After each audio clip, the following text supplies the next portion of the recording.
Bien, muy buenas tardes. A nombre de los organizadores de este seminario y en particular en mi condición de presidente de la Sociedad Chilena de Derecho Parlamentario y Teoría de la Legislación, me es muy grato darle la bienvenida a este panel en que distinguidos parlamentarios que representan a diversas corrientes de opinión presentarán sus ponencias sobre el tema que hoy nos convoca, el cual ha estado precedido de la interesante conferencia del distinguido profesor señor Ernesto Otone. Nos acompañan en esta mesa el senador señor Ignacio Walker, presidente del Partido Demócrata Cristiano, abogado y profesor de Ciencias Políticas, quien representa en el Senado, como ustedes muy bien saben, a los ciudadanos de la quinta circunscripción. Asimismo, nos acompaña el diputado señor Gonzalo Arenas, también abogado, militante destacado del Partido Unión Demócrata Independiente, quien representa a los ciudadanos del distrito número 48. Asimismo, nos acompaña hoy día, esta tarde, en este panel, el honorable diputado señor Pepe Out, posgraduado en Sociología, militante del Partido por la Democracia, quien asimismo representa a los ciudadanos del distrito número 20. Cada uno de nuestros panelistas dispondrá, en primer lugar, de 10 minutos para presentar su ponencia y posteriormente de un tiempo para comentar las exposiciones de los demás participantes. Intervendrá, por último, el profesor Otone, quien realizará algunos comentarios finales sobre las mencionadas ponencias. Por lo tanto, y en honor a la brevedad del tiempo, tiene la palabra, dejo con ustedes al honorable senador señor Ignacio Walker. Muchas gracias, muy buenas tardes. Gracias por esta invitación. No alcancé a escuchar al profesor Ernesto Otone, pero desde ya digo que estoy de acuerdo con todo lo que dijo, porque generalmente me interpreta en forma casi plena. Dejemos algún matiz de diferenciación. Bueno, vamos al tema. Tenemos 10 minutos y ni un minuto más para poder escucharlos también a ustedes, a sus preguntas, comentarios. Yo creo que el talón de Aquiles del desarrollo político de América Latina es el de estados débiles e instituciones débiles. Ese es el drama de América Latina, ¿no? En un contexto de fuerte personalización en el ejercicio del poder, una historia de caciquismo, de caudillismo, y por lo tanto el desafío desde el punto de vista del desarrollo político latinoamericano y por supuesto chileno es consolidar instituciones y consolidar estados. Y lo que yo voy a hacer brevemente en los 9 minutos que me quedan es una defensa de la democracia de instituciones. Y los remito a lo mejor si quieren profundizar en eso en un libro que escribí hace 3 años que se llama Democracia en América Latina, donde hago una defensa de la democracia de instituciones en este contexto de personalización del poder, de caudillismo, de caciquismo, de estados débiles y de instituciones débiles, que yo creo que es la realidad del subdesarrollo político de América Latina. Chile fue históricamente, obviamente, una excepción a esa realidad de América Latina. Si algo tuvimos es un temprano desarrollo del Estado, el Estado en forma, el Estado portualiano, con los mitos y con las realidades que ello conlleva, pero la historia del siglo XIX fue una historia de construcción de Estado, ¿no? y de construcción de instituciones. Eso fue el siglo XIX en Chile y por lo tanto, efectivamente, ha sido nuestro país una excepción muy notable, subrayo lo del siglo XIX, pero también en el siglo XX de alguna manera, especialmente el rol del Estado, que fue algo que marca nuestro desarrollo político. Bueno, algo está pasando hoy día, que esta historia republicana de un Estado en forma, tempranamente desarrollado y de instituciones sólidas, está como cuestionado, ¿no? Y está hay un cuestionamiento también de una cierta realidad histórica y concepción republicana, que es lo que está detrás, ¿no es cierto?, de la defensa de las instituciones. Y lo que vemos hoy día en Chile es esta movilización social, ¿no es cierto?, que está instalada. Hemos tenido 2 o 3 meses un fuerte protagonismo de los actores sociales, de estudiantes, de trabajadores, de ecologistas, de minorías sexuales, de agricultores, etcétera, ¿no?, que se rebelan. Y lo que quiero decir es que esto no es una patología, sino que un signo de vitalidad. Hay una sociedad civil mucho más autónoma, mucho más fuerte, lo que es positivo, históricamente fue débil en Chile. Y hay un empoderamiento, como se ha dicho, de las personas, de los movimientos sociales, hay cambios tecnológicos, todo lo que sabemos, porque esto es un fenómeno, ¿no es cierto?, que va mucho más allá de Chile, de América Latina, y hemos visto con mucha fuerza lo que ocurre en el norte de África, en el Medio Oriente, en Londres, en España con los indignados, en Israel. Bueno, y Chile no escapa a esa realidad. Entonces, ¿cuál es el desafío frente a esta mayor autonomía de la sociedad civil, frente a este movimiento social que es muy fuerte, que es muy notable, que nos interpela, que nos cuestiona, ¿no es cierto?, a los políticos, a la política, a los parlamentarios de gobierno y oposición. Yo diría que más que desactivar el movimiento social, porque cuando uno piensa en una salida, hoy día la prensa habla de la salida a la situación actual, algunos piensan en desactivar, ¿para qué decir reprimir? No, el tema es canalizar y encauzar estas demandas, estas aspiraciones, este movimiento social que tiene mucho más allá de una realidad gremial, estudiantil o sindical, un apoyo social, ciudadano muy fuerte. Yo quiero creer que eso es positivo, que no es negativo, que no es una patología, que no hay que estigmatizarlo, ni menos criminalizarlo. Bueno, y entonces esto nos remite al papel de las instituciones, porque si hay que canalizar, encauzar, más que desactivar, necesitamos fortalecer y no debilitar nuestras instituciones, y el Parlamento, obviamente, que es una de las instituciones por excelencia de la democracia y la historia de nuestro país, etcétera, etcétera, etcétera. Quiero remitirme brevemente a una reflexión de Samuel Huntington.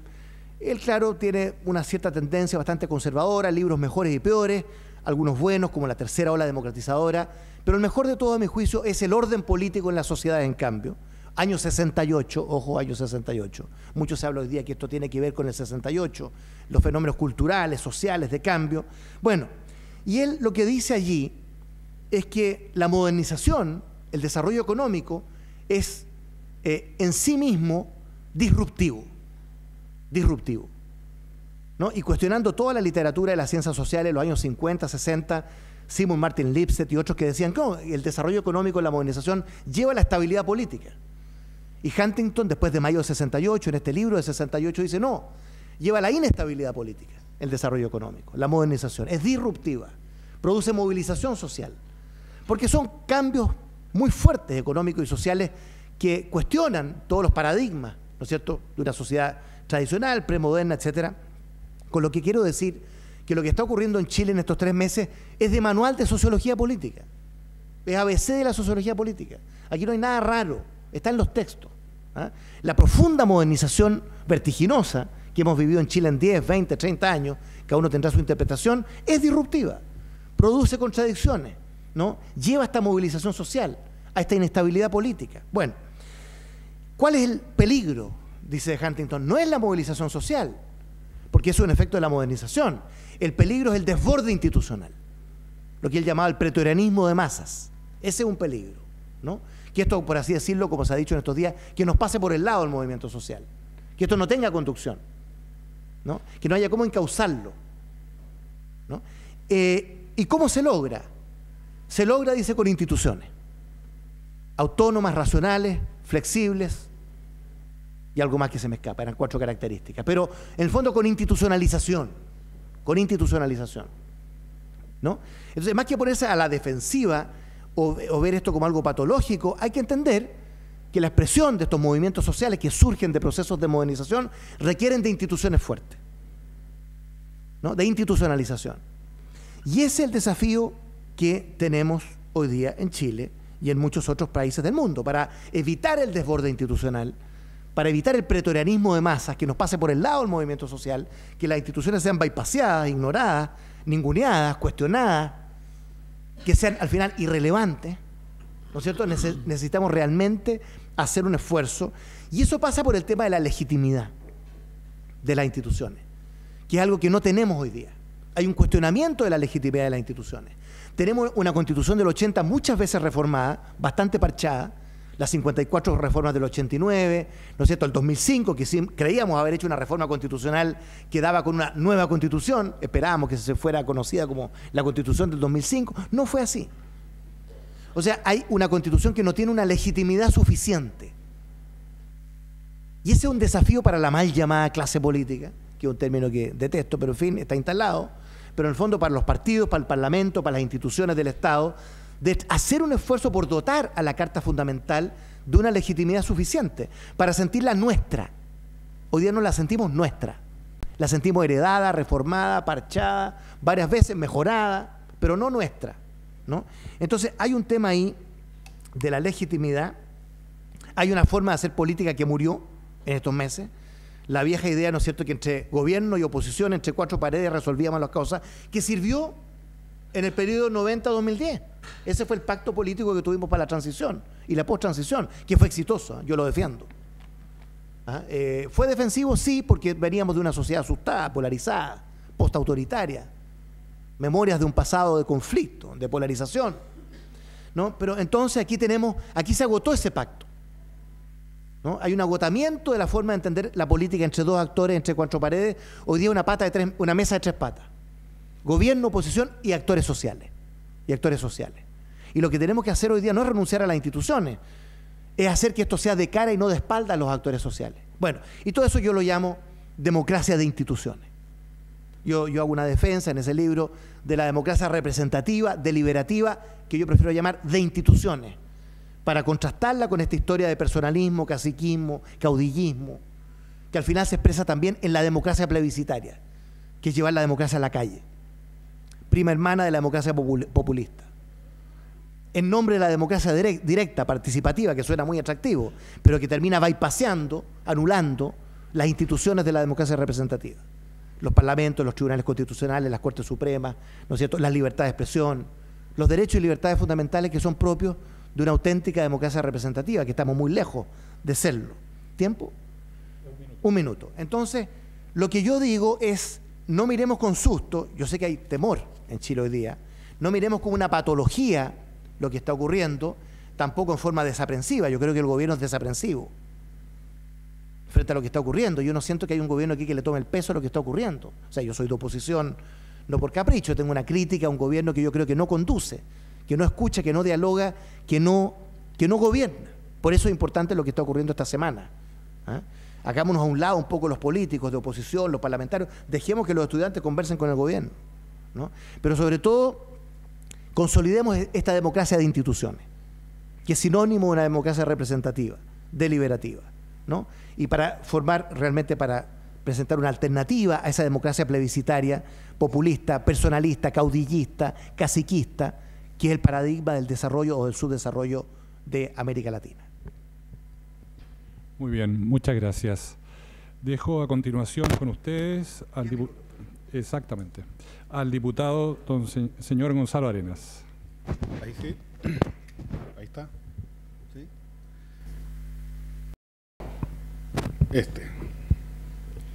Bien, siendo el único panelista que escuchó completa la intervención del profesor Otone, quiero decirles que me interpreta en gran medida, muy clara, conceptualmente muy importante, así que mi presentación no va a ser desde el punto de vista de un académico, sino que de un práctico de la política. ¿Y en qué me quiero centrar? Más que en la debilidad de las instituciones, en la debilidad de los políticos. Hoy día estamos con movilizaciones sociales, estamos con paros, protestas. Muchos de los que estamos o los que vamos a terreno en nuestros distritos vemos un mal humor, una mala predisposición hacia lo político. Y ahí empieza algo que yo encuentro que es una de las raíces del problema, que es cuando los políticos entran en pánico. Entran en pánico porque ven una ola en la cual no están arriba. Y no hay nada peor para un político que no estar arriba de la ola, de no ir para donde sopla el viento, de no ser popular, de no estar en la portada de los diarios o con la cuña apropiada en el noticiario. Entonces, eso demuestra muchas debilidades personales y muchas debilidades en las convicciones políticas y democráticas de quienes participan hoy día en el Congreso y de quienes participan en la cosa pública. Porque tratan de reflejar, de ser una especie de espejo de lo que ocurre en la sociedad y no de actores o protagonistas que ayudan a aportar ideas y a marcar rumbos y a encauzar legítimos movimientos sociales. Entonces, cuando entran en pánico es cuando escuchamos los grandes titulares de nuevo pacto social, como si todo lo que habíamos hecho hace 200 años de democracia ya no vale, vamos a tener que empezar de cero porque ahora como están marchando tenemos que inventarlo todo de nuevo. Y después empiezan con plebiscito porque ya el Congreso no representa a nadie, por lo tanto también los 200 años que llevamos como república hoy día se cambian, ¿no es cierto?, que ya llevamos 3 meses en protesta y eso es impresentable y el país está paralizado. Entonces empezamos a hacer una dejación de facultades propias de un político que a mí me parece francamente que en muchos casos es irresponsable y demuestra esa debilidad de carácter de que debe asumir una persona que se siente en política y siente un liderazgo. O sea, cuando hay parlamentarios que dicen que quieren plebiscito, bueno, mejor que se declare interdicto al tiro, porque si no, si vamos a hacer todo por plebiscito y el Congreso no es capaz de dar legitimidad a las demandas sociales y no es el espacio para discutir los grandes acuerdos nacionales, bueno, entonces estamos de sobra. Aquí establezcamos una oficina pública que sea la oficina plebiscitaria y todos los temas importantes los hacemos mediante plebiscito. Entonces, esa dejación de la propia autoridad es lo que yo quiero destacar acá como un elemento claramente grave cuando uno ve la crisis actual del Parlamento. Y es cosa de, cuando uno hace un ejercicio histórico, de escuchar más o menos lo que siempre se ha dicho que era esa política antigua, esa política de partido radical, de club social, ¿no es cierto? Y que está muy desprestigiada esa política de los años 40, 50, 60, y que todos los que se dedican a la política cuando son más jóvenes descalifican en forma muy rápida. Y si uno, a mí no me tocó verla, pero si uno lee, por ejemplo, las intervenciones o las actas de esos congresos, uno se da cuenta que eran discusiones, primero, mucho más de fondo que las nuestras, donde los parlamentarios hablaban con mucho más autoridad y se sentían ellos legítimamente representantes de. No estaban en el Congreso como están muchos hoy día, con cierta vergüenza o pidiendo perdón por estar en el Congreso, o que se sienten con un sentimiento de culpa por ser parlamentarios, porque se sienten que están en una especie como de privilegio que no les corresponde. Entonces, esa falta de sentirse cómodo en el cargo es lo que hace muchas veces, y eso es no por ser más virtuoso o menos virtuoso, sino que son por tener convicciones democráticas bien asentadas o no. Y eso es lo que yo creo que es realmente peligroso. Y entonces aquí empezamos con las soluciones de fuga. Es lo que siempre dicen de los matrimonios. Cuando el matrimonio anda mal, lo primero que se le ocurre al marido para arreglar es arrancarse. Y armar otro matrimonio que sea mucho más atractivo, ¿no es cierto?, con una señora que no me moleste tanto, etcétera, más joven, todo lo que uno quiera. Pues la verdadera solución, y pasen los matrimonios, pasen las instituciones, no es arrancar, no es fugarse, no es crear algo paralelo, algo distinto y votar lo que estaba, es fortalecer lo que está, porque el matrimonio, con todos los cuestionamientos que uno tiene, es la institución más básica y más permanente para conformar una familia, y el Parlamento es la institución más básica y más permanente para construir una democracia. Entonces, entrar en pánico y buscar soluciones al margen del Congreso o que superen el Congreso, yo creo que son realmente muy poco edificantes para lo que es hoy día los desafíos que tenemos como democracia. Y más todavía cuando hoy día, y algo mencionaron sobre la legitimidad de la Constitución del 80, yo creo que hay algo que es más profundo y dice relación con una forma de entender la política de una parte importante de Chile. Hoy día hay sectores de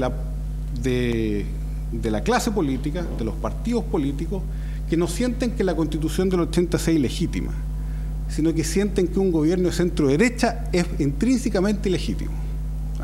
Que las personas que el día de ayer apoyaron la dictadura, no puede ser que en democracia gobiernen. Y entonces ahí hay un punto también de culpa de los propios políticos de señalar que no están convencidos y por lo tanto no están dispuestos a respetar lo que respetaban cuando eran gobierno o cuando exigían cuando eran gobierno de cuando son oposición. Y ahí también hay una debilidad de muchos políticos de centro derecha que también se sienten con un sentimiento de culpa habiendo ganado en democracia, porque también arrastran un pasado, ¿no es cierto?, propio de un gobierno militar y por lo tanto sienten que no son los legítimos herederos de este sistema que ellos no ayudaron muchas veces a construir. Entonces yo creo que ahí hay problemas que son, como digo, más que las instituciones, pasan por las personas y los actores en política, y es por eso que yo creo que aquí las soluciones se deben buscar dentro del Congreso y no fuera de él. Y uno de los temas que quizás cuando uno dice, bueno, ¿cómo solucionamos esta apatía de la gente por la política? Más que buscar sistemas más rápidos, que ya los describió el profesor Ottone, ¿no es cierto? Nunca vamos a poder competir con Twitter, nunca vamos a poder competir con la televisión, los tiempos parlamentarios son más lentos, y es bueno que sean más lentos, Ahí, por ejemplo, los monjes benedictinos hablan de que siempre son necesarias al día las curas de lentitud, dicen. Porque cuando andan todo rápido, nada funciona bien. Entonces dicen curas de lentitud. Y se colocan como meta durante 1 hora moverse lentos. Porque eso les ayuda a reflexionar, a tomarse las cosas con más calma. Entonces van a una pieza y se demoran 15 minutos en llegar a la pieza. Son las curas de lentitud, y yo creo que el Congreso es una gran cura de lentitud hoy día para tomar decisiones que son más pensadas, más meditadas, más decantadas, y por lo tanto yo no creo que la solución pase por apurar o colocar al Congreso al ritmo de la rapidez de la sociedad, porque es una cura de lentitud importante. Lo que sí yo creo, y ese es el defecto que como Congreso tenemos, es que muchas de estas manifestaciones que se dan por fuera del Congreso o extrainstitucionales se dan porque son manifestaciones que no se encuentran recogidas dentro del Congreso. Hoy día tenemos ambientalistas protestando por las calles porque los ambientalistas no sienten que hayan diputados ambientalistas. Los que no quieren el lucro sienten que no hay un partido que se dedique no al lucro. O sea, hoy día lo que la representación que refleja el Congreso no es real. Y eso es parte del sistema binominal. Que el binominal, que yo creo que cumplió un rol, fue bueno, pero hoy día hay una duda gigante de si va a cumplir el mismo rol igual de beneficioso para los próximos 20 años. Y yo creo que ahí tenemos un desafío importante, porque el binominal sin duda que es un tema a corregir y a modificar. Ahora, aquí hay una discusión un poco tramposa, porque uno dice, la derecha se opone a cambiar el binominal. De los 120 diputados, 110 se oponen a cambiar el binominal, sean de derecho o de concertación, por la sencilla razón de que con ese sistema fue que ganaron. Entonces, cualquier cambio en ese sistema, bueno, entra a la duda si vuelvo a ganar o no. Aquí vino el ex ministro Benninger, que hizo un trabajo gigantesco, ¿no es cierto?, en una propuesta muy seria para cambiar el binominal. ¿Y cuál era la primera preocupación? Por ejemplo, en el caso de mi distrito, es que mi distrito tiene 8 comunas hoy día. Con la propuesta de Benninger iba a tener 13 comunas. 13 comunas y Curacautín, que son súper de izquierda en Curacautín, así que yo justo corto entre alguien, que aquí empiezan los agricultores, son más de... Esos eran todos los cálculos que hacían los 110 diputados, ver cómo iban en la parada con el distrito. Entonces, ahí hay un tema que es de la clase política y no es ni de derecha ni de izquierda, porque les puedo asegurar que si esa propuesta de Benninger se hubiese votado en la sala, se habría rechazado por amplia mayoría. Entonces aquí necesitamos si necesitamos un acuerdo importante, es cómo modificamos el sistema electoral para que refleje mejor la realidad de las variaciones que hay hoy día en la sociedad. Yo, por ejemplo, soy diputado de la UDI y muchas veces me siento en algunas posturas más cerca de otros partidos que de la UDI. Y en otras posturas siento que muchos de los militantes de mi partido están más cerca de otras posturas que de la mía, porque hoy día el corte en las distintas facciones políticas no es igual que hace 20 años, y eso es lo que hoy día no refleja el binominal. Muchas gracias. Muchas gracias, diputado. Dejo a continuación con ustedes al diputado señor Pepe Out.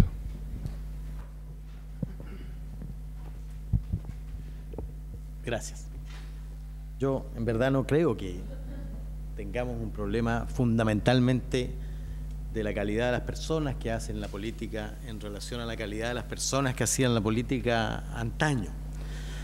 Yo no escuché a profesor Ernesto Tone, pero lo he leído y me imagino que habrá hablado de las transformaciones que provocan la globalización y los procesos de autocomunicación sobre los desafíos que le plantean tanto a los partidos como a los liderazgos en la época moderna.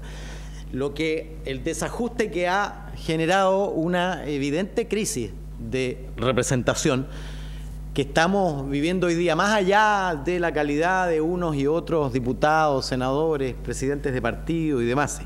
Yo me voy concuerdo con lo que el profesor Tone señala en relación a la necesaria transformación de las instituciones políticas, los partidos en primerísimo lugar, pero me voy a remitir a lo que yo identifico como los grandes problemas del Parlamento, aprovechando el título del seminario y la ocasión que nos reúne. Y voy a identificarlo en cuatro ámbitos. El primero, y quizás fundamental, es el problema de representación. Es decir, tenemos un Parlamento, lo decía mi colega Arenas, que no representa toda la diversidad del país. Y yo diría, incluso yo he recorrido muchos parlamentos del mundo y he encontrado pocos parlamentos tan homogéneos como este. Homogéneos en la matriz de pensamiento, homogéneos en el arco de la pertenencia o la identidad de los actores políticos que lo conforman, la indiferencial, la presencia escasísima de mujeres, de jóvenes, en fin. Quiero decir que tenemos un Parlamento extremadamente homogéneo que no refleja toda la diversidad política, social, cultural, etaria y de género que tiene Chile. Y eso tiene que ver, a mi juicio, con el último punto que planteaba el diputado Arenas, que es el de un sistema que reduce la diversidad, que es relativamente impermeable a la diferencia y que tiende a producir parlamentarios del mínimo común denominador, naturalmente dentro de dos grandes coaliciones que evidentemente tienen una relevancia y tienen una importancia, pero que no son todo el país social y político. El sistema binominal, no solo el sistema binominal en cuanto a su estructura de elección que determina el hecho de que se elijan dos parlamentarios por territorio, que determina una manera de elegir representantes, sino también la pregunta sobre quiénes son los que eligen a esos representantes. En verdad, la homogeneidad del Parlamento está dada también por el congelamiento del padrón electoral, es decir, una ciudadanía que elige, que se quedó congelada hace ya 15 años y que no ha evolucionado al punto que hoy tenemos un 40% de los mayores de 18 años que no están habilitados para votar, y en consecuencia hay una disociación entre el país electoral y el país real que produce un problema o contribuye evidentemente al desajuste de representación. El segundo gran problema, creo yo, es un problema, algo alcancé a escuchar al profesor Ottone, es un problema de relevancia. ¿Qué es lo que provoca la frustración de la gente respecto del Parlamento? Es el extremadamente gran desequilibrio entre las atribuciones del Ejecutivo y las atribuciones del Legislativo, que para buena parte de la opinión pública entonces transforman al Legislativo en algo visible solo cuando se constituye en fuerza de bloqueo a las iniciativas del Ejecutivo, y entonces no logra visibilizar su rol específico de aporte a la evolución de la sociedad por las escasas atribuciones, repito, que tiene en dos ámbitos muy clave, que son la creación de instituciones y algún grado de gasto fiscal. El tercer problema, creo yo, y ya el orden es distinto, es un problema de comunicación. El Parlamento no comunica todo lo que hace. Hoy día recibíamos en la reunión de comités el informe del rating del rating del canal de la Cámara. Y que ha crecido significativamente porque el estado de movilización ciudadana genera mayor interés por la política, sin duda, a pesar de que es un interés crítico, a pesar de que es un interés que a veces incluso descarta la posibilidad de ser representado, genera mayor motivación para discutir o abordar temas que son los que habitualmente aborda este Parlamento. Sin embargo, es evidente que el alcance de la difusión de lo que se hace en el Parlamento, y uno lo vive a diario cuando empieza a explicar el rol del parlamentario ante la comunidad, los clubes de adulto mayor, las juntas de vecinos, en fin, etcétera, uno se da cuenta del tremendo desconocimiento de las verdaderas tareas que se realizan acá, y evidentemente aquí hace falta un esfuerzo que parte por sacar a nuestros canales de televisión del cable y ponerlos en condiciones del alcance de todo el mundo. Yo espero que la televisión digital permita parte de eso. Y en cuarto lugar, un problema de participación. Yo concuerdo con el diputado Arenas que hay tareas que no son, en las que somos insustituibles, pero la democracia representativa, que es absolutamente fundamental e indelegable, no cierra la posibilidad y la necesidad de tener mecanismos de participación popular complementarios a la democracia representativa. Yo no soy partidario ni nunca seré de establecer plebiscitos para cuanta cosa se pueda, al estilo de Suiza, que entre paréntesis es una democracia bastante consolidada, que plebiscita junto con las elecciones y a veces aparte de las elecciones buena parte de las decisiones. En Estados Unidos, yo no sé si ustedes han visto, cuando uno concurre a votar, uno tiene, además de la posibilidad de elegir al representante popular determinado, uno tiene un conjunto de preguntas de índole nacional, regional y local que responder al mismo tiempo que uno elige a su representante. Es evidente que en Chile hay que incorporar, creo yo, mecanismos complementarios de participación de la ciudadanía, tanto en el trámite legislativo propiamente tal, de audiencias obligadas, de consultas ciudadanas, de debates programados a propósito del trámite de una ley, como también ocasiones en que, y ámbitos específicos, en que el pueblo entero pueda ser consultado para tomar definiciones, tanto en el nivel local. Yo no veo ninguna razón para que se le pueda preguntar a la gente y haya legitimidad para preguntarle a la gente si se instala o no se instala un mall en los dominicos, o si se aprueba o no se aprueba una ley de divorcio, como lo hizo Italia después de un empate político muy prolongado.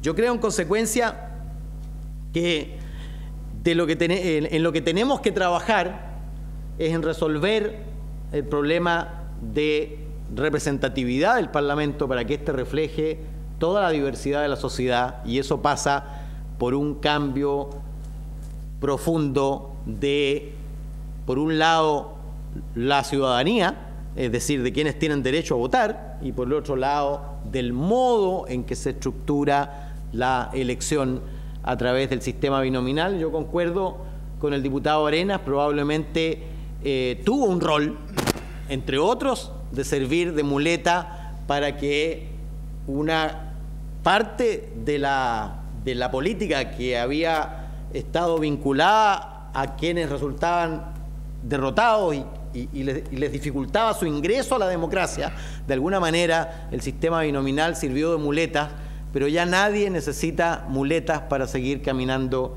en democracia.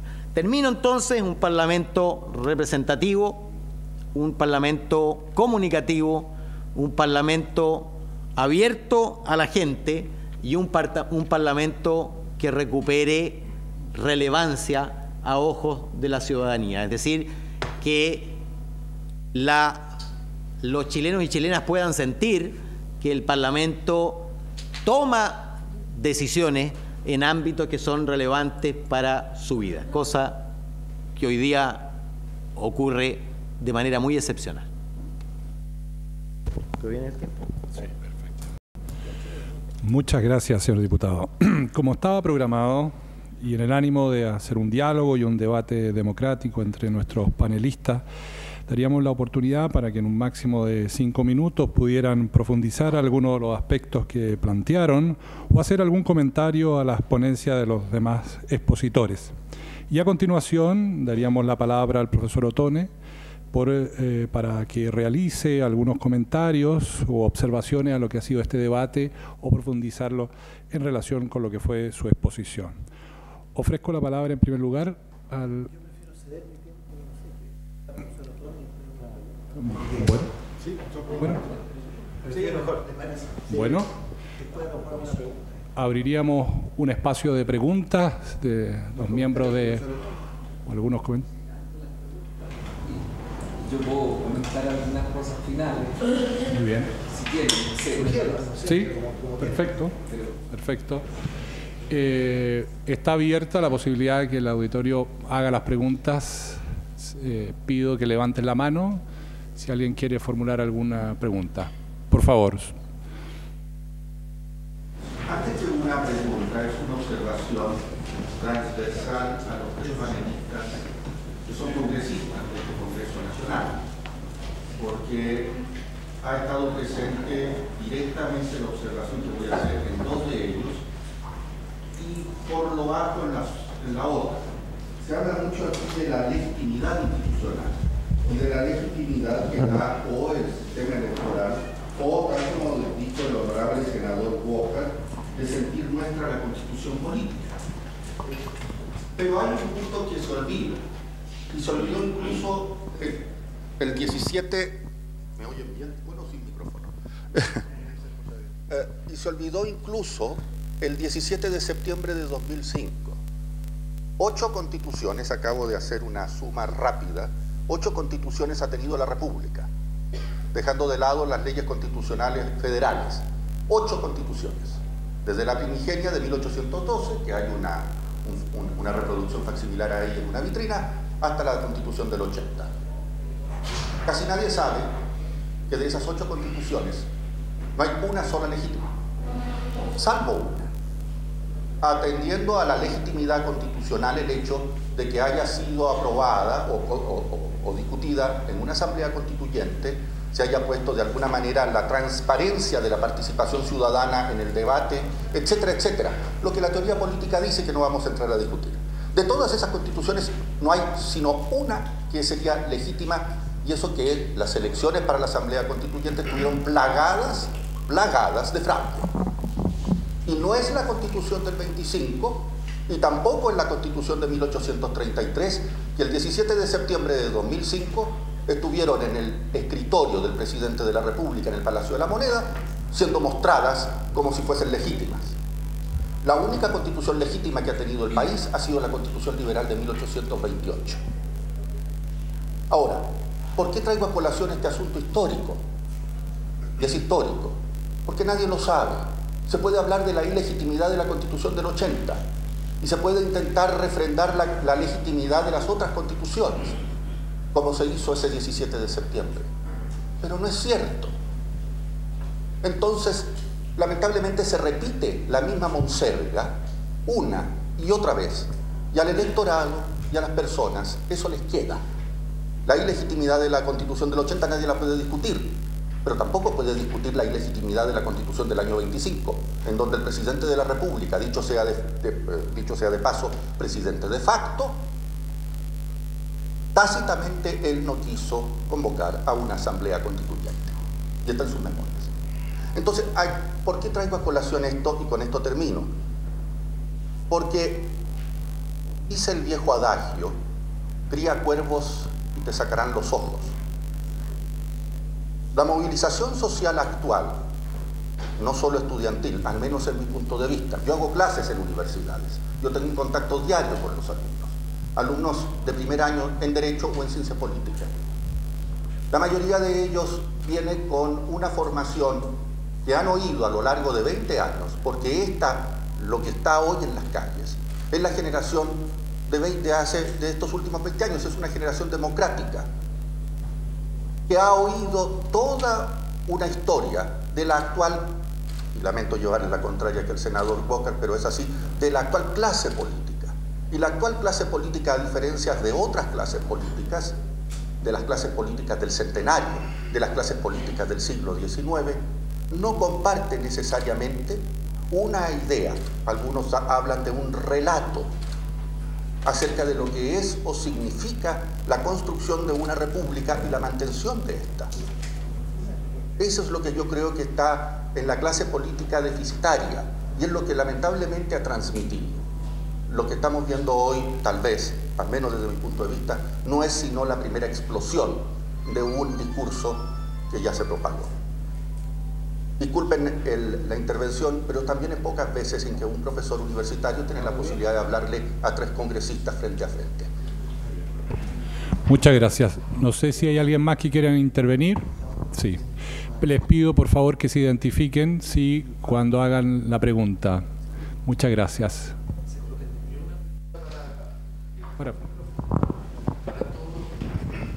Para los expositores, a propósito, Rodrigo Díaz es mi nombre. ¿Cuál es el rol que ustedes le asignan a la decisión técnica dentro de una democracia representativa? A propósito del populismo, la consulta ciudadana es vista con malos ojos y muchas veces se prefiere la consulta o la decisión del especialista técnico. ¿Cuál es el rol que a juicio de ustedes juega en una democracia representativa?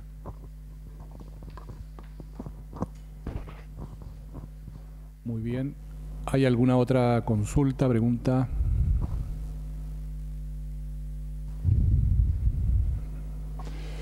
Bueno, parece que no hay más preguntas. Hay una primera inquietud sobre el tema de la legitimidad de las constituciones y su generación, las consecuencias que esto ha tenido para el movimiento social actual, y además, en términos generales, un cuestionamiento, una inquietud en relación sobre el papel de la decisión técnica en la toma de decisiones políticas y la relación entre el quehacer político y este ámbito. Yo no sé cuál de los parlamentarios, el senador Walker, quiere hacer comentarios sobre este punto. Senador, adelante. Bueno, muy interesantes las dos preguntas. Respecto del profesor don Felipe Vicencio, el tema va para largo, es fascinante. Yo no soy constitucionalista, me gusta la historia de Chile mucho, creo conocerla, pero yo diría lo siguiente. Yo he definido de una manera muy simple lo que entiendo por legitimidad, sentir algo como nuestro, para no irme del punto de vista de la teoría, ¿no es cierto?, por otros derroteros. Y yo siento que en el Chile de hoy, una parte importante de la población no sentimos todavía esta Constitución como nuestra, y tiene lo que yo he llamado un problema de legitimidad. Ahora, es más fácil el origen, ¿no es cierto?, el origen de la Constitución del 80, los que éramos oposición a la dictadura en los años 80, decíamos que esta Constitución es ilegítima en su origen y antidemocrática en su contenido. Ese fue nuestro juicio político fundamental, que yo comparto y hago mío, respecto de la Constitución del 80. O sea, no hay por dónde, como quien dice, ¿no? Imagínense, ilegítima en el origen y además antidemocrática en su contenido. El origen por la forma en que fue aprobada, el plebiscito del 80, antidemocrática en su contenido, todo lo que sabemos, artículo 8º, etcétera, en fin, senadores designados, inamovilidad absoluta de los comandantes en jefe y todo lo que sabemos. Sin embargo, nosotros hicimos una opción, la oposición de ese entonces, muy notable, que yo creo que facilitó las cosas, que es hacer una concesión en la forma para un cambio en el fondo. Eso fue ir al plebiscito del 88, ¿no? Cuando fue una gran discusión entre nosotros si ir o no ir al plebiscito, porque si íbamos al plebiscito, implícitamente estábamos reconociendo una legitimidad formal, ¿no es cierto?, de esa Constitución. Y por supuesto el tema formal no lo digo en sentido peyorativo, lo digo al contrario con todo el valor que ello implica. Y el que nos mostró el camino fue Patricio Aylwin en una famosa charla de Liche, me acuerdo del año 85, que se llamaba La Vía Institucional.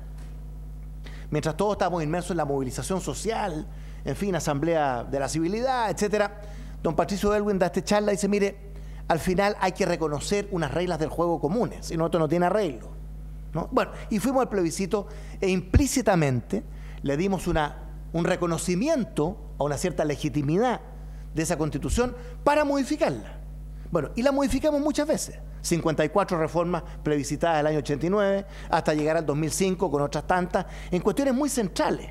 Entonces, esta Constitución fue haciéndose más legítima, ¿no? En el sentido que formalmente le dimos un reconocimiento, no solo para el plebiscito, son las reglas del juego, y en su contenido fuimos introduciendo cambios muy significativos, muy importantes.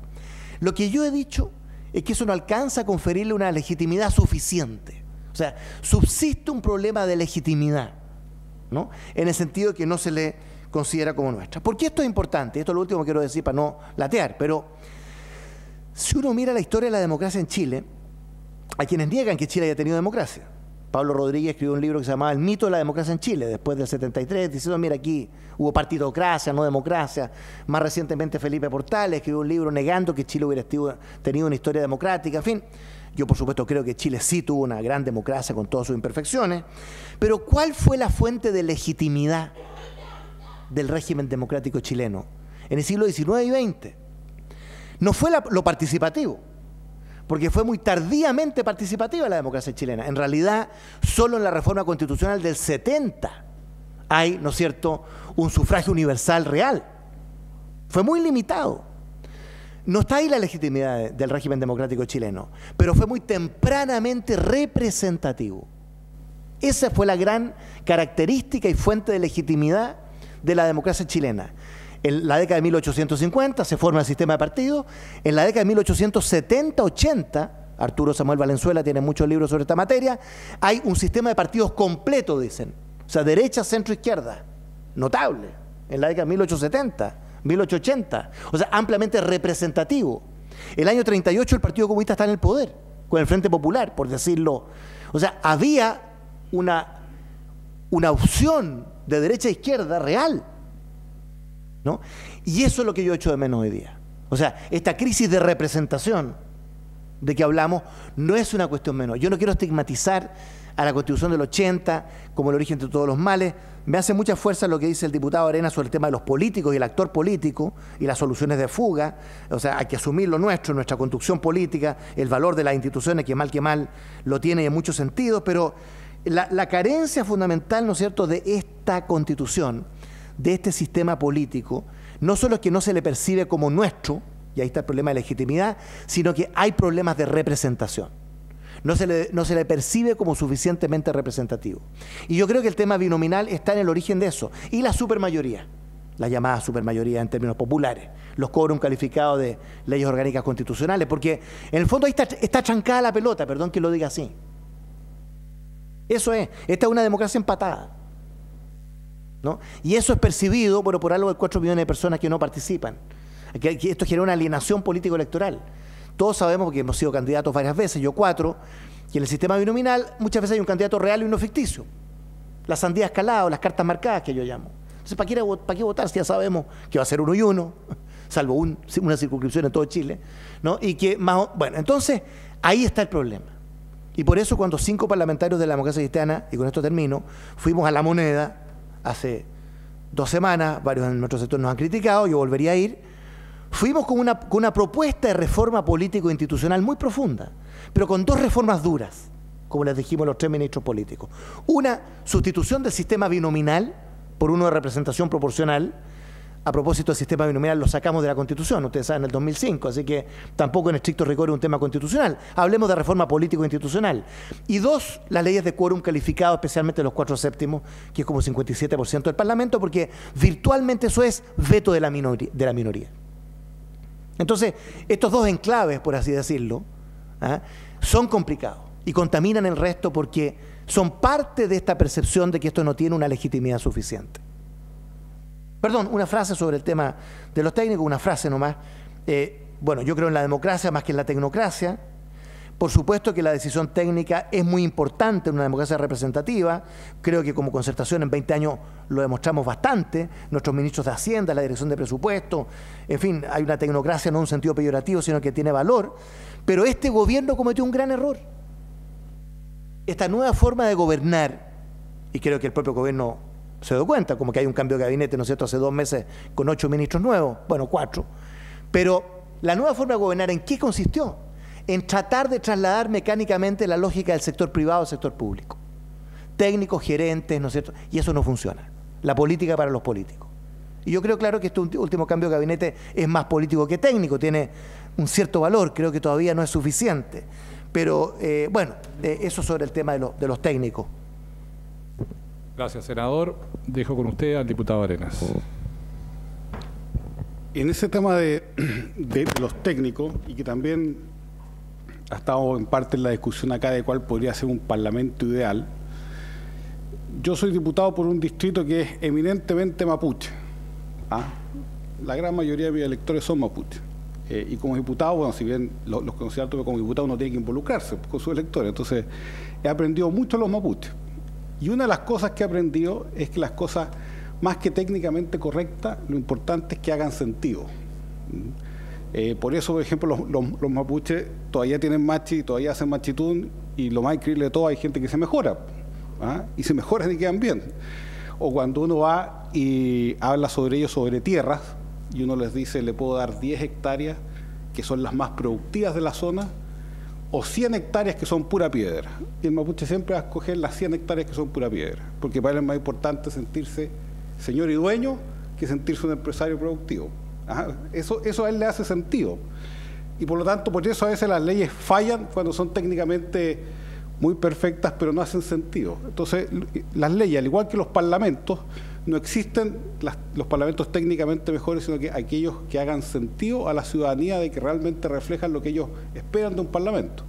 Y lo mismo las leyes. Muchas veces las leyes, por supuesto, que tienen que ser técnicamente bien hechas para que no sean populistas, pero también tienen que hacer sentido. Y muchas veces no van de la mano con los 100% eficientes. Y yo siempre creo que ahí hay que inclinarse un poco más por lo que hace sentido, más que por lo que es 100% eficiente.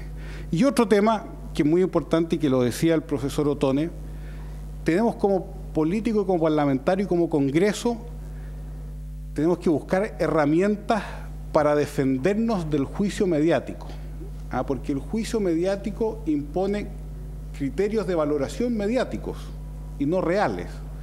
Y por ejemplo, lo que yo siempre he criticado en los programas, estos informe especial, Contacto.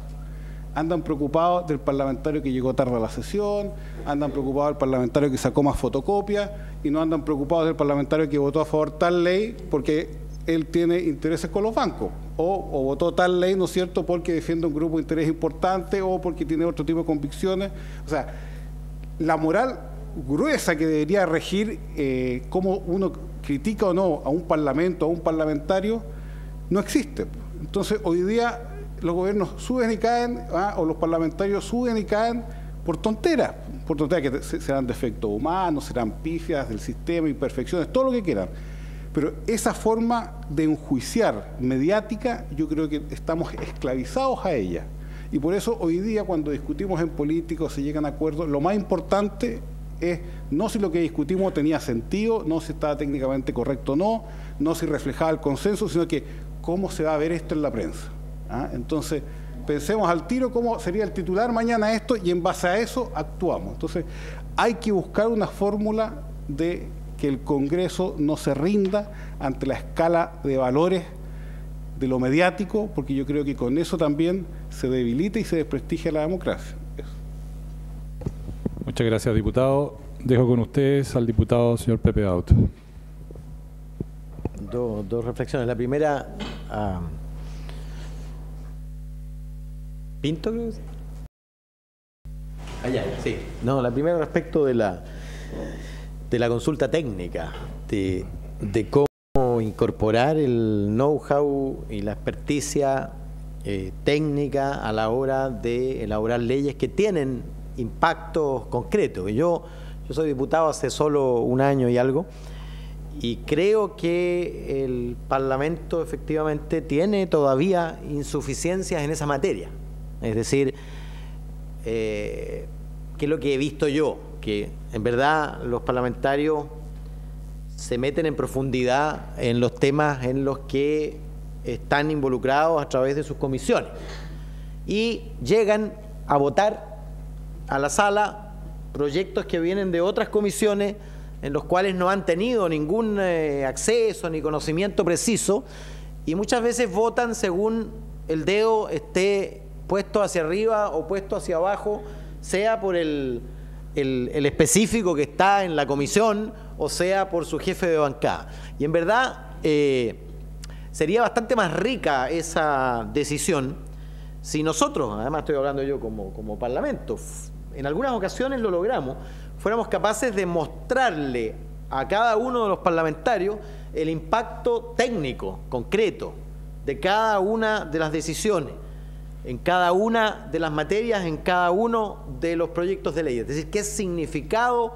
concreto, a veces naturalmente son hipótesis discutibles, pero al menos las hipótesis discutibles que estuvieran allí planteadas. A mí me parece indispensable tecnificar el proceso al mismo tiempo que hacerlo más participativo. Es decir, por un lado, la escucha más activa y más comprometida y más obligada desde el punto de vista del procedimiento de elaboración de las leyes, y por otro lado también la preparación técnica y los insumos necesarios para que nadie vote sin conocer las consecuencias eventuales de su decisión. Y respecto de, yo concuerdo completamente con el profesor Vicencio, respecto de la legitimidad de origen de las constituciones. En verdad, lo que dice es estrictamente cierto. Lo que ocurre sí es que esa ilegitimidad de origen va evolucionando al punto que genera legitimidad. Es evidente también que la legitimidad de hoy de la Constitución no es la misma que la legitimidad antes de que tomáramos la decisión de participar en el plebiscito, y de repente es medio vano preguntarse sobre la legitimidad de una Constitución en la que uno ha sido elegido 4, 5 y hasta 6 veces. Sin embargo, las constituciones experimentan reformas producto de la evolución de la sociedad, del estado de conciencia colectiva o de la apreciación colectiva que se tiene sobre la realidad que se aborda. Y yo tengo la impresión de que la Constitución, por efecto del binominal y de los quórum, no ha podido ser modificada del modo en que habitualmente son modificadas las constituciones en la medida que evolucionan o cambian las mayorías políticas y sociales de un país. Y a mí me parece que yo no apunto tanto al problema de la ilegitimidad de origen como a la condición minoritaria en la sociedad de los conceptos que alumbran la Constitución chilena. En cuanto al miedo a la participación de la gente y al imperio absoluto del derecho individual sobre el interés colectivo y a la valoración del Estado como un obstáculo más que una posibilidad. Yo diría, mi problema con la Constitución no es de legitimidad, sino habríamos tenido los mismos problemas con las constituciones previas. Mi problema es que los conceptos en torno a los cuales se articuló esa Constitución no son conceptos, creo yo, es mi apreciación, compartidos por la mayoría consistente de los chilenos. Y si los chilenos tuvieran que hacer otra Constitución o tuviéramos la posibilidad de hacer otra Constitución, probablemente las piedras angulares de ese edificio serían distintas, o por lo menos ordenadas jerárquicamente de modo distinto al que se ordenó la Constitución del 80. Bien, muchas gracias, diputado. Tal como lo habíamos anunciado, voy a dar la palabra al profesor Ernesto Tone. Le voy a pedir que venga a sentarse al lugar que yo estoy para que haga sus conclusiones finales respecto a esta jornada.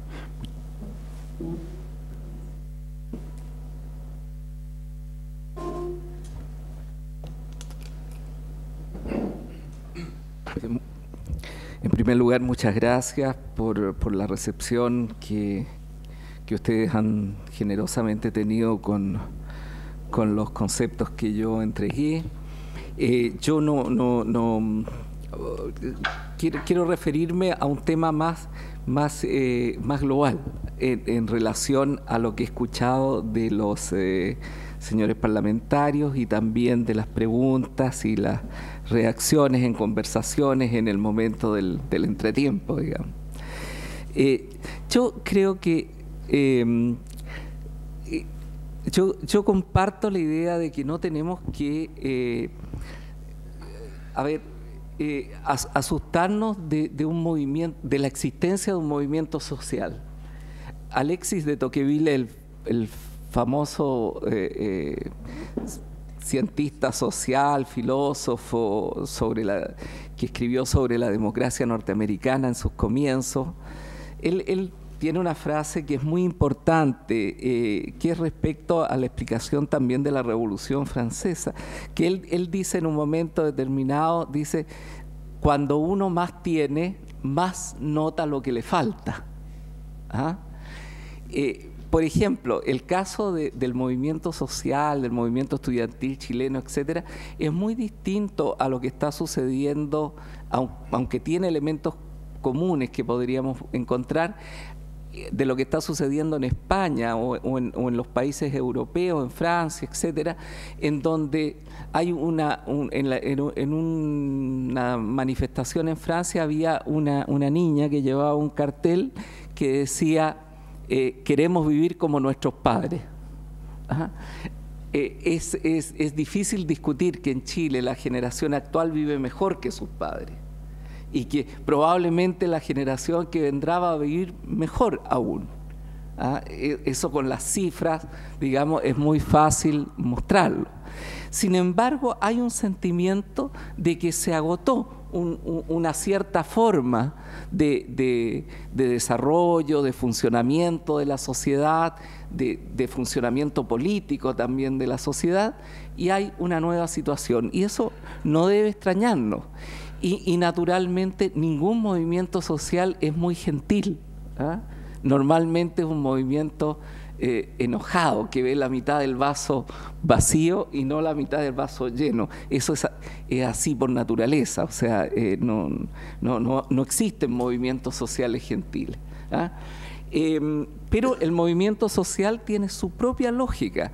Pensemos que en la democracia moderna, el tema, por ejemplo, del movimiento más importante del siglo XX, que es el movimiento feminista, que es el movimiento generado por una toma de conciencia de la mujer sobre la igualdad, sobre la sociedad patriarcal, que es sobre su integración al mercado de trabajo, que transforma completamente el rol de la mujer en la sociedad. Ese movimiento no nace de los partidos políticos, nace de un movimiento social, adquiere una dimensión internacional y finalmente los gobiernos legislan, se toman medidas, se crean los ministerios, etcétera. Lo mismo con el ecologismo. El ecologismo surge primero de manera de movimiento. Pero yo creo que, y ahora tenemos esto nuevo que hemos señalado, que es toda esta plataforma tecnológica que genera toda esta democracia de la opinión pública, toda esta presencia infinita, inmediata, etcétera, de la opinión pública. O sea, vamos a vivir en el futuro con estos dos elementos, con el movimiento, con la calle y con el mundo virtual, opinando ciudadanamente, decidiendo, pidiendo cosas. Entonces el tema es, porque creo que en eso hay un acuerdo muy fundamental, yo creo, así lo han expresado todos los parlamentarios, es cómo reforzamos la democracia representativa sabiendo que va a vivir en estas condiciones, sabiendo que va a vivir en ese mundo y no en otro, y que no hay vuelta atrás. Y ese es un problema tremendamente desafiante, y bueno, aquí se han dado muchas pistas y yo no soy el más indicado para señalarla, pero yo creo que en este sentido las sociedades se corren. Por ejemplo, se corren de la centralidad de la pobreza a la centralidad de las tendencias hacia la igualdad, cuando tú ya estás en un desarrollo bastante grande económico y donde vas a llegar a una meta de desarrollo. Ya el tema ahí se plantea cómo va a ser esa sociedad, qué tipo de país. Entonces es natural que esto exista. Ahora, ¿cómo esto existe? Con el resguardo de las libertades individuales, con el respeto a las minorías, o sea, con lo esencial de la democracia, de los valores de la democracia, es muy complejo. Y fíjense ustedes, no hay respuesta en ninguna parte en el mundo. Las democracias maduras europeas también están viviendo estos mismos problemas.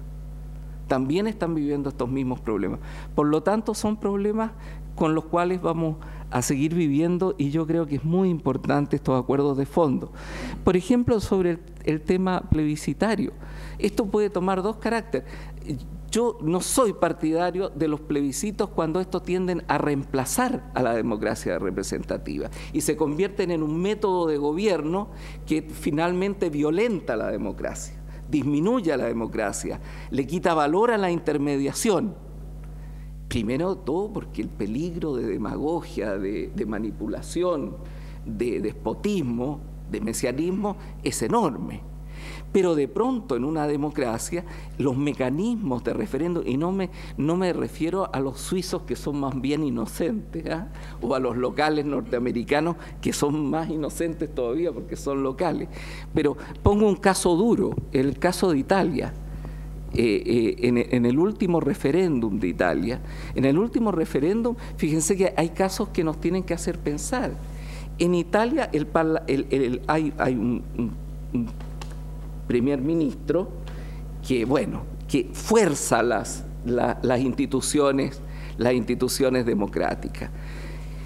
Tiene en este momento, en un momento determinado, un poder mediático enorme y tiene una mayoría muy discutible, muy mal formada desde el punto de vista de los valores políticos, pero una mayoría transitoria que le permite aprobar una ley en la cual queda exento de presentarse frente a los tribunales de justicia.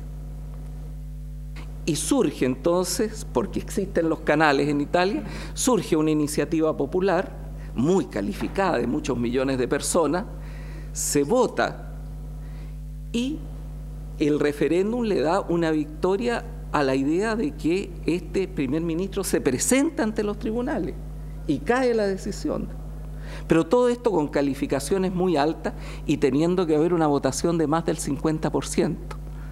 Entonces ahí, en ese caso, el referéndum que se hace, la consulta referendaria que se hace, la consulta que se hace es una consulta que no está destinada a debilitar la democracia, sino a fortalecer el ethos democrático. Entonces, no es reemplazadora de la democracia, es complementaria a la democracia frente a un peligro de manipulación. Entonces, todo esto es súper complejo y hay que verlo en su propio mérito. Pero yo quería concluir señalando solamente estos elementos. Fíjense ustedes que si nosotros viéramos el tema de la globalización, aquí lo vimos con la política, pero si lo viéramos con los sistemas educativos, en todo el mundo hay situaciones de crisis en los sistemas educativos, no estamos frente a... En el tema de los sistemas laborales, de la relación, de los sistemas de pensiones, etcétera, hay toda una situación que está en movimiento producto de este cambio tremendo que ha significado la globalización. Por eso yo me voy muy optimista, digamos, de esta reunión, porque lo que veo es que, pudiendo señalarse distintos elementos y entendiendo la complejidad de todo esto, estamos todos de acuerdo en que la democracia representativa, que implica participación, que implica medidas complementarias, etcétera, sigue siendo un valor compartido y yo creo que eso es fundamental para el futuro de Chile. Muchas gracias. Muy bien.